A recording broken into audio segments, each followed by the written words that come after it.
Bonjour à tous et bienvenue dans cette dernière vidéo qui clôture la série Pourquoi du latin. Alors, à la fin de cette série sur ce sujet-là, je voulais la faire de manière un petit peu plus informelle parce qu'il y a une question qu'on me pose très souvent et à laquelle j'ai d'ailleurs décidé de répondre au début de mes cours de latin. Pourquoi est-ce que le latin concerne tous les domaines? Si vous avez regardé toute la série et vous avez probablement vu que on a parlé de toute une série de sujets, allant de trucs hyper techniques, hyper intellectuels, comme le droit par exemple, ou la réflexion mathématique, à des choses beaucoup plus artistiques et des choses beaucoup plus manuelles. Le cours de latin est donc un cours qui brasse très large. Et c'est quelque chose qu'on me dit assez souvent. Et l'introduction que je fais au cours de latin en classe, eh bien, c'est ceci. Pourquoi faisons-nous du latin? Et c'est assez fondamental à comprendre parce que quand on traite de ce sujet-là, eh bien, il faut bien comprendre que le latin, ce n'est pas uniquement une langue. C'est aussi une civilisation. C'est aussi tout un monde. Et donc, il n'y a pas uniquement l'aspect grammatical à prendre en compte. Un cours de langues anciennes, je parle du latin, mais c'est évidemment valable pour le grec aussi, doit plutôt se diviser en deux parties. Un cours de langue et un cours de culture. Et à partir d'un certain moment, les deux se mélangent et ne font plus qu'un, parce que c'est la langue qui permet de comprendre la culture, et la culture ne peut se comprendre que grâce à la langue. Et quand on arrive à ce niveau-là, après évidemment quelques années, c'est pour ça que j'insiste beaucoup sur le choix et sur l'importance de choisir ce cours-là au fur et à mesure des années, au fur et à mesure qu'on avance, eh bien, on se rend mieux compte de cette convergence qui culmine évidemment au fur et à mesure qu'on avance de plus en plus dans la langue latine. Ce qui ne veut pas dire qu'on ne peut rien comprendre culturellement quand on commence le latin. Évidemment, on peut déjà comprendre beaucoup de choses. Mais plus on en fait, plus on est à même de voir les deux pôles se rejoindre. L'introduction que je fais souvent à cette question-là est de dire que depuis que la Gaule est entrée dans cet immense territoire qu'est l'Empire romain, même si évidemment à cette époque, ce n'était techniquement pas le mot empire qu'il fallait utiliser, eh bien, elle a été complètement métamorphosée, elle a été complètement transformée. Alors, il est évidemment resté des caractéristiques gauloises de la civilisation celte, ça bien entendu, mais il y a énormément de choses qui sont complètement ou en grande partie devenues romaines, à tel point que on les a appelés les gallo-romains. Que ce soit les routes, la langue, évidemment, ça, bien entendu, ça va de soi, les paysages, les lois, l'architecture et encore bien d'autres choses, eh bien tout ça, ce sont des domaines dans lesquels le latin a été absolument fondamental pour transformer la Gaule, c'est-à-dire l'endroit où nous sommes aujourd'hui, actuellement. Et puis alors après, il ne faut pas oublier que après la chute de l'Empire romain, précisons l'Empire romain d'Occident bien entendu, parce que l'Empire romain a duré en Orient bien plus longtemps, mais pour ce qui nous concerne ici chez nous, c'est plutôt l'Occident. Après la fin du 5e siècle, 476 après Jésus-Christ, c'est la date classique qu'on donne, eh bien, le latin a continué pendant beaucoup de siècles à pourvoir toute la société et toute la civilisation européenne de plein de choses dans toute une série de domaines. Évidemment, le domaine de la religion, puisque l'Église catholique a pris une importance considérable après la chute de l'Empire romain. Elle a notamment aidé à gérer l'Empire dans les diocèses, parce qu'elle avait mis en place toute cette structure diocésaine qui ne ressemble pas trop à celle de maintenant, bien entendu, mais enfin qui était quand même une organisation qui tenait la route après la chute de l'Empire romain. Il fallait quelque chose. Et donc, ça c'est resté énormément prégnant. Les sciences, n'oublions pas que les grands scientifiques, je vous en ai parlé, Pascal écrivait en latin, jusqu'à Einstein, au XXe siècle, etc. Donc vous voyez que pendant des siècles, et même l'un ou l'autre millénaire, eh bien, les sciences ont été incroyablement marquées par cette langue. Et quand on est marqué pendant aussi longtemps, ça veut dire que forcément, au niveau culturel, ça devient vachement prégnant. Les arts, je vous en ai parlé dans la dernière vidéo, les arts évidemment sont énormément redevables de l'Antiquité, pour des sujets, pour des techniques, etc. Et c'est très loin de s'arrêter à la fin de l'Empire romain.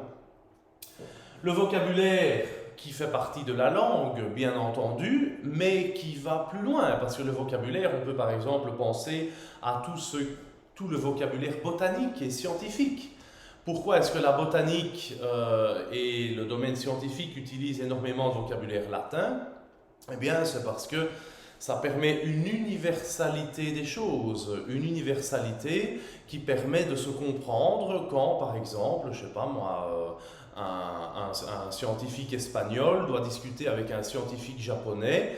Eh bien, ils utilisent les mêmes termes pour la botanique, pour la faune, pour la flore. Les termes latins sont les mêmes. Ça permet une belle complémentarité entre les différentes personnes qui parlent des langues différentes. Voilà, et il y a énormément de choses comme ça qui restent. Et on pourrait rajouter, il y a évidemment un exemple que j'avais en tête, mais il m'échappe là pour le moment, je vous le redirai un petit peu après. C'est un petit peu plus informel cette fois-ci. Mais ce qui compte le plus, c'est évidemment la conclusion. Ah oui, voilà mon exemple, je viens de le retrouver. C'est tout ce qui concerne le calendrier. Tout ce qui concerne le calendrier. Alors le calendrier, on peut le diviser en deux points. Vous avez le calendrier qui concerne, bien entendu, par exemple, les mois de l'année. Et ça, c'est redevable à l'Antiquité romaine. Ça vient des Romains. Et puis, vous avez aussi le calendrier avec les dates et les années, qui, ça, est évidemment redevable au christianisme. Au christianisme, pourquoi? Parce que si nous sommes en 2022 ou 2023, 2024, ces années-ci, eh bien c'est en référence à après Jésus-Christ. Même si les dates n'ont effectivement pas été hyper bien calibrées, parce que voilà, il y a un décalage de quelques années, c'était un peu difficile d'avoir une année précise, mais en tout cas culturellement, c'est en référence au début du christianisme que nous sommes dans ces années 2020 et des. Les mois de l'année, septembre, octobre, novembre, etc., ça vient des chiffres romains. Septembre ou octobre, etc. Donc vous voyez que dans tous les domaines, dès qu'on écrit la date, dès qu'on regarde une œuvre d'art, dès qu'on parle, si on est croyant, dès qu'on fait référence à la religion, dès qu'on se déplace sur des routes, dès qu'on regarde des paysages, qu'on fait un petit peu de droit et qu'on regarde des beaux bâtiments architecturaux et historiques, eh bien, on ne peut pas se passer du latin. Et donc, c'est pour ça que la conclusion qui est ici en dessous est absolument terriblement importante.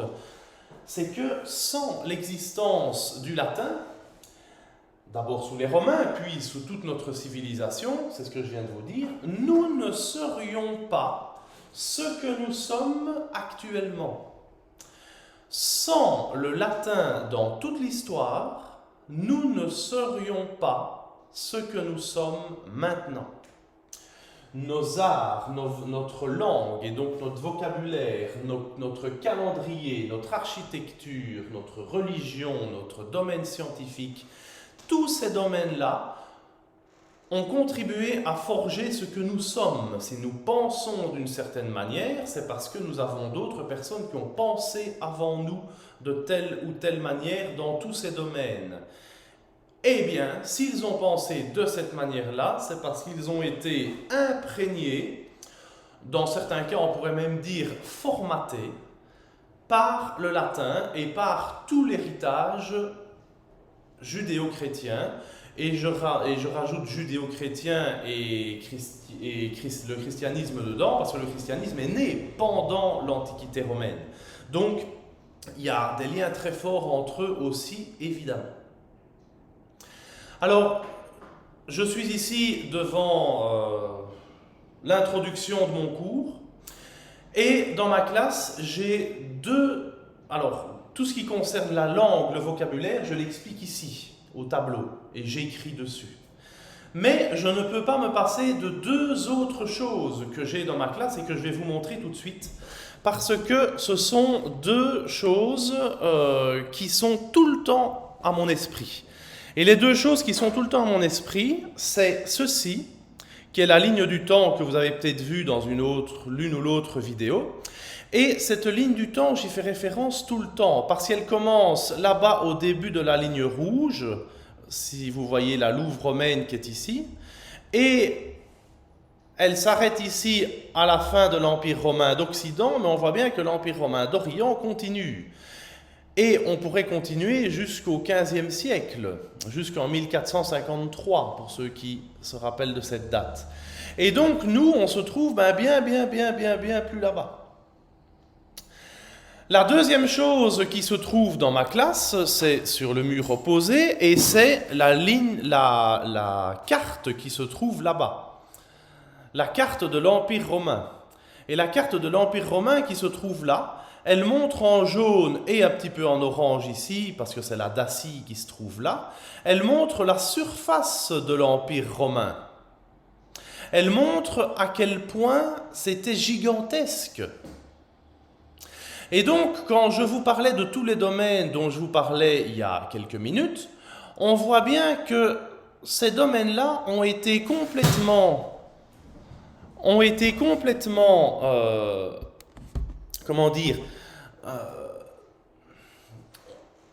remplit intégralement notre civilisation et notre monde parce que vous avez la grandeur de la ligne du temps et la grandeur de l'espace. Et le temps et l'espace qui a été consacré aux Romains et à la civilisation, au monde romain en Europe est absolument phénoménal. Voilà, c'est ce que je voulais vous dire en conclusion. Vous voyez bien que c'est quelque chose qui m'habite très fort parce que c'est quelque chose qui permet de comprendre le monde de l'intérieur. C'est un peu comme si on rentrait dans les coulisses de notre monde. Vous savez, au théâtre, il y a des coulisses dans lesquelles se préparent les acteurs. Eh bien, nous, avant notre naissance, il y a plein de choses qui se sont passées et qui ont préparé ce que nous sommes. Et ce que nous sommes actuellement dépend de tout ce qui s'est passé avant nous. Et c'est pour ça que le latin et les langues anciennes, bien entendu, parce que le grec et la culture grecque en fait bien entendu partie, eh bien, tout ça prépare nous-mêmes, tout simplement. Voilà, j'espère que vous avez apprécié cette série de vidéos, que ça a pu élargir l'esprit de ceux qui l'ont regardé, de vous en particulier, des personnes à qui vous avez partagé ces vidéos. Je vous encourage d'ailleurs à toujours les partager, n'hésitez pas. Et à bientôt pour d'autres aventures pour une foule de sujets. À très bientôt à tout le monde. Au revoir à tous.